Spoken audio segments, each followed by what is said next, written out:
Então, uma imensa alegria, nós recebemos o pastor Felipe, a irmã Raquel, aqui mais uma vez, nessa quarta-feira especial, para Pacatuba e para o universo, né?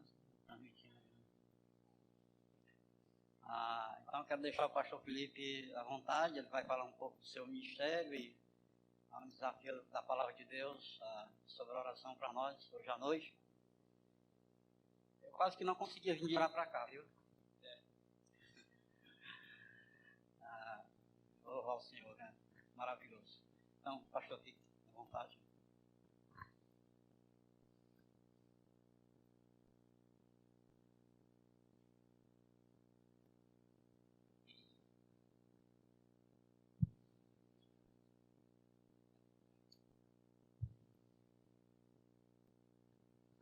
Ok.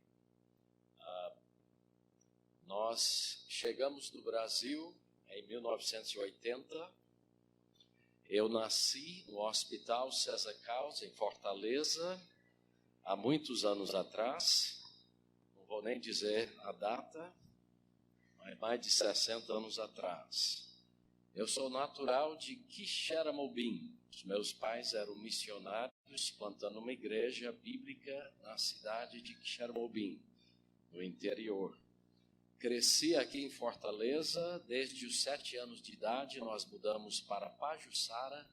Havia um acampamento lá e os meus pais iniciaram então, me parece que foi em 1962, o acampamento lá em Pajuçara.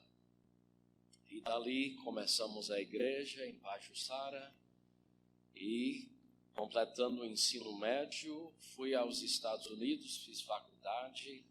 Lá conheci a Raquel, a minha esposa, faculdade batista lá, depois seminário. E em 1980, há quase 40 anos atrás, nós regressamos aqui a Fortaleza para servir ao Senhor aqui. Trabalhamos em diversas igrejas, no seminário, até a nossa saída em 2005 para Maceió e posteriormente ao sul do Brasil. E estamos há 10 anos agora trabalhando no sul do Brasil. E neste ano e no ano que vem nós estamos representando a missão. Tenho aqui, trouxe alguns folders da missão BGFM. Nós trabalhamos na plantação de igrejas, trabalhamos também no treinamento de líderes e também alguns ministérios de apoio. Então, eu trouxe alguns destes. Se você tem interesse em ser um missionário, plantar igrejas, você tem interesse em se preparar mais, nós vamos abrir um doutorado agora no Cibima, aqui em Fortaleza, numa parceria com o seminário nos Estados Unidos que virá para cá.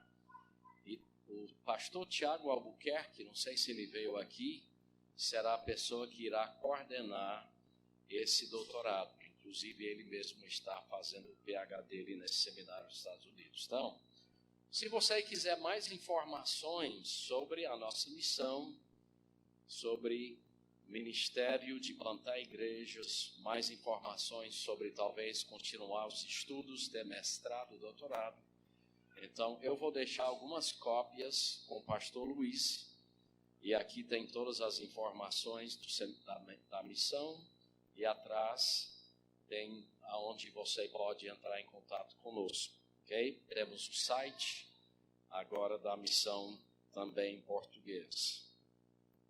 Então esse é o nosso ministério. Estamos no sul do Brasil agora plantando igrejas. Iniciamos um seminário e temos uma equipe de missionários. Pastor Hélio e Shirley devem ter vindo aqui alguma vez. Pastor Diego e Vanessa, eles são todos daqui de Fortaleza. Pastor Fábio, que é de Maceió, e a irmã Joy, mas ele deve ter, não sei se ele já passou aqui, né? Mas ele gosta de vir todo pilchado como um gaúcho, e as filhinhas com a prenda, né, que eles chamam, a roupa típica gaúcha. Temos o nosso filho mais novo, Marcos, e a esposa Jéssica. E agora recebemos mais um casal americano. Trabalhou com o pastor Alain um tempo, David e Aaron Bamboy, estão conosco. E agora, no ano que vem, um gaúcho que veio para cá, o Leandro Cabreira Dávila. É conhecido aqui? A melhor coisa que ele fez foi casar com a cearense, que vai casar em setembro com a cearense, que vai ser a salvação dele. E eles vão descer no ano que vem para o sul do Brasil também. Então, orem por nós. É um campo um pouco mais difícil. São igrejas missionárias, menores, né? Nós não temos esse tanto de pessoas, mas 30, 40, 50, talvez a maior delas teria um pouco mais, mas tudo é um pouquinho mais difícil. Trabalhar entre os alemães, italianos, eu que sou de descendência alemã, então a gente sabe que é só Deus que salva. Então, toda conversão é milagre de Deus. Mas orem por nós. Nós estamos iniciando o trabalho em Santa Catarina agora. E no ano que vem, provavelmente, iremos mudar para Santa Catarina. E iniciar a plantação de igrejas lá em Santa Catarina. Ok? Você desejando ter mais informações sobre o nosso ministério, é só me procurar depois, que a gente pode conversar. Ficamos aqui até meia-noite, se for necessário, né, pastor Luiz? Tem um cafezinho, um chazinho lá da irmã Vera, então não se preocupe, ok? Estamos aí à disposição. Vamos abrir nossas Bíblias. Atos capítulo 1. Enquanto vocês procuram, quero dizer também, crianças até que anos? Até 6 anos, vocês podem ir para a sua sala, ok? Quero dizer que é uma alegria muito grande estar aqui. A gente conhece o pastor Luiz e a irmã Vera há muitos anos. E sempre que estamos por aqui, na terra maravilhosa aqui, a gente procura passar um tempo com eles, né? E tem sido um privilégio ver ao longo desses quase 20 anos Deus trabalhar aqui. Eu tenho lembranças e raízes de Pacatuba, porque quando eu era criança, eu andava muito nessa cidade. Tinha um missionário chamado pastor Wendel e a dona Florença. Tinham 3 filhos e o mais velho deles, o Estevão, era da minha idade. E nós, então, brincávamos aqui, subíamos a serra. Não me lembro que ano foi. Mais ou menos 1968 ou 9. Nós participamos como astronautas norte-americanos numa parada aqui de 7 de setembro, aqui da cidade. Então, eu tenho muito do meu coração envolvido nesse trabalho. Quando morávamos em Pajuçara, em 80 até 88, trabalhávamos lá, a gente já tinha uma visão para Deus, orando a Deus que abrisse portas para um trabalho aqui em Pacatuba. Eu fico muito feliz em ver o que Deus tem feito aqui, através do pastor Luiz e de cada um de vocês. Então, continue. E hoje à noite nós vamos falar um pouco da palavra de Deus sobre oração. A coisa mais importante que nós podemos fazer é orar. E nós vamos ver isso na prática aqui em Atos capítulo 1. Ok? As primeiras palavras de Jesus no Evangelho segundo Marcos. Alguém sabe quais foram as primeiras palavras de Jesus no Evangelho segundo Marcos? Marcos capítulo 1 e verso 14. Depois de João ter sido preso. Foi Jesus para a Galileia, pregando o Evangelho de Deus. O que é que ele pregou? Verso 15. Dizendo: o tempo está cumprido e o reino de Deus está próximo. Arrependei-vos e crede no Evangelho. Primeiras palavras de Jesus, que muito marcou a vida dos seus discípulos, está aqui, em Marcos capítulo 1. As últimas palavras de Jesus, antes de subir aos céus. Alguém sabe quais foram? Atos capítulo 1, versículo 8. As últimas palavras de Jesus. Os discípulos preocupados com quando seria este reino que estavam aguardando do Messias. E Jesus diz: olha, isso aí não precisa se preocupar. Versículo 7. Não compete a vocês. O Pai tem tudo isso sob a sua exclusiva autoridade. Agora Jesus diz: tem uma coisa que vocês precisam se preocupar. Verso 8: mas recebereis poder ao descer sobre vós o Espírito Santo e sereis o quê? Minhas testemunhas, tanto em Jerusalém como em toda a Judeia e Samaria e até aos confins da terra.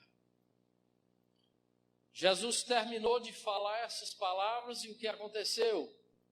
Ele foi assunto aos céus, ele começou a subir. E logo passou da vista dos discípulos, os anjos vieram, falaram com os discípulos: olha, ele vai voltar. Jesus, havendo saído, o que estes primeiros discípulos de Jesus fizeram? O que é que eles fizeram? Interessante o que eles fizeram. Se fôssemos nós, o que havíamos feito? Talvez alguns de nós, pelo menos vou falar pelos norte-americanos, que eu tenho estado há mais de 30 anos na liderança da missão, nós provavelmente teríamos feito uma reunião de planejamento. Vamos sentar aqui e vamos ver o que vamos fazer. Jesus disse que é para a gente fazer discípulos, então vamos fazer os planejamentos aqui, ver a melhor maneira de trabalhar aqui a questão, e Jesus nos deixou. O que os discípulos fizeram? Muito interessante, muito tem me desafiado. Sabe o que eles fizeram? Versículo 14. Todos estes, cita o nome deles, os primeiros apóstolos, perseveravam unânimes em oração. Por quê? Por que eles não sentaram para fazer os planejamentos da igreja? Porque eles conheciam o Deus que já tinha tudo o quê? Planejado. Eles haviam andado com esse Jesus. Eles haviam visto o poder dele. Eles haviam visto os milagres dele. Haviam visto ele ressuscitar pessoas dos mortos. Haviam visto ele morrer e ressuscitar pelo poder de Deus. Então a coisa mais importante para eles era estar em sintonia com esse Deus.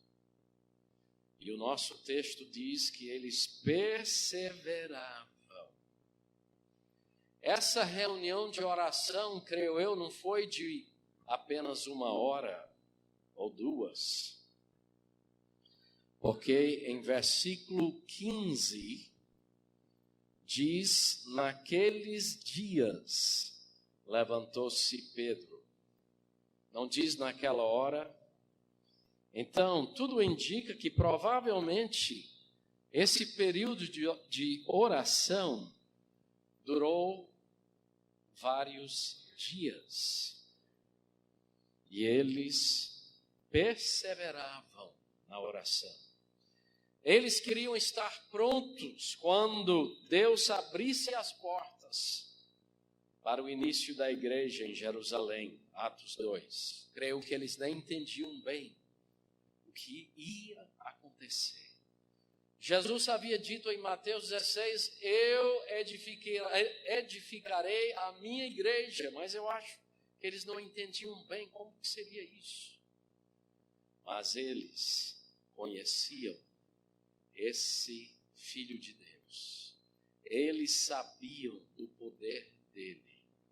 E Jesus havia dito para eles em João 15:5 algo que nós nunca deveríamos esquecer. Ele disse, sem mim, nada podeis fazer. Irmãos, às vezes, inconscientemente, em nossa cultura ocidental, nós pensamos e planejamos e daria para a gente fazer tudo quase que em nossa própria força e sabedoria. A gente não diria isso, mas se não tomarmos cuidado, às vezes vivemos assim. Sentamos com a agenda, fazemos os planos, já sei o que é que eu vou fazer amanhã e depois, e talvez ali pelos finalmente vamos dar uma oraçãozinha, pedir a Deus para abençoar os nossos planos. Não é assim. É buscar os planos dele. Buscar a vontade dele. Porque a vontade de Deus é sempre, Romanos 12:2, boa, agradável e perfeita. E a minha vontade, às vezes, pode ser boa, mas às vezes não. Pode até ser agradável, mas talvez que não. Perfeita só se for bem alinhado com a vontade de Deus. Então temos que tomar muito cuidado em nossa vida ocidental urbana de lembrarmos que eu preciso a cada momento caminhar no poder de Deus, na direção de Deus, e sempre me lembrar que eu dependo disso, porque senão, mais cedo ou mais tarde, eu vou sofrer as consequências de fazer a minha vontade. Então, a oração é muito importante. Tem um autor que escreveu a seguinte frase que eu nunca esqueci. Nada está fora do alcance de oração, exceto o que estiver fora da vontade de Deus. Repito. Nada está fora do alcance da oração, exceto o que estiver fora da vontade de Deus. Nós vamos enfrentar dias difíceis, decisões difíceis, momentos difíceis, mas lembre-se, olhe para Deus, esteja sempre andando com Ele, orando a Ele. Porque o que é da vontade dele, você pode colocar diante de Deus, ó Deus, faça-se a sua vontade. Essa é a oração que Jesus ensinou aos seus discípulos, que a vontade de Deus seja feita em nossas vidas. Então, eu queria enfatizar isso. Eu vou lhe dar o meu próprio exemplo. Eu cresci aqui em Fortaleza, primeiro em Quixeramobim, depois Fortaleza, terminei o médio, fui fazer faculdade nos Estados Unidos, e eu olhei as opções e pensei, eu vou fazer o meu PhD em História e eu vou ser um professor universitário de História nos Estados Unidos. Eu amei o Brasil, mas pensei, não, lá vai ser muito bom. E assim eu subi, escolhi uma faculdade batista e fui me preparar para ser professor de faculdade PhD em História. História mundial, história, digamos, deste mundo, né? E aí, hoje eu dou graças a Deus, porque eu estava orando sobre isso, e Deus, tão graciosamente, começou a ir trabalhar na minha vida. Levou uns 2 anos, até que eu entendi que Deus tinha uma história muito melhor que Ele queria que eu contasse. A história do próprio Jesus. E aí, no 2º ano da universidade, eu vi que Deus me queria de volta aqui como missionário. E então, tomei essa decisão, conheci a Raquel, arrastei ela aqui para o Brasil comigo, que é a melhor parte aqui. Então, quando você ora a Deus, ore com a sua mão aberta. Ó Deus, aqui é o que eu tenho sentido, mas eu coloco diante do Senhor. Mão aberta, aqui está a minha vida, ó Deus. Eu não quero a minha vontade, eu não quero os meus planos, porque eu sei que os seus são muito superiores. Eu volto e penso nesses quase 40 anos na obra de Deus. Como tem sido maravilhoso. E eu quase botei tudo a perder, pensando em coisas que eu queria, a minha vontade. Então, irmãos, é tão importante que nós estejamos em oração. Diz em Atos 1, então, e verso 14, todos estes perseveravam, unânimes em oração. É tão importante que nós, como igreja, juntos, é o que aconteceu aqui, cada um certamente orou, mas eles juntos oravam e perseveravam, buscando a vontade de Deus, querendo estar pronto para o ide de Cristo, o tempo dele. E Deus foi usando estes homens. Você vai lendo o livro de Atos e vendo como Deus abençoou de forma maravilhosa a vida destas pessoas. E tudo isso começou porque eles perseveravam em oração. Eles sabiam que não podiam viver um dia sem o poder de Deus, sem a graça de Deus. Eu não vou conseguir viver no meu próprio poder, na minha própria sabedoria, não vai dar. Às vezes eu escuto pessoas dizendo, não, pastor, eu vou amar a minha esposa, que a Bíblia diz, então eu vou fazer. Irmãos, nós só vamos fazer as coisas de Deus no poder de Deus. Se eu tentar fazer as coisas de Deus só no meu poder, eu vou ter resultados bons e maus. Eu tenho que entender que é tão importante que eu esteja de joelhos perante o Senhor, em oração pessoal, com meu cônjuge, se eu sou casado, com minha família e com minha igreja, para que juntos perseveramos unânimes em oração, buscando a direção de Deus, conhecendo Ele melhor, pedindo a Ele que Ele nos dê o poder e a graça para que sigamos sempre perto dEle, ok? E aqui eu vou parar 8 horas, que agora nós queremos ter um tempo de oração. Não adianta só pregar sobre oração, temos que ter esse tempo de oração com o nosso Deus. Então, irmãos, lembrem-se disso. Ore, passe tempo com Deus. Busque a vontade dEle. Essa vontade dEle é sempre boa, agradável e perfeita.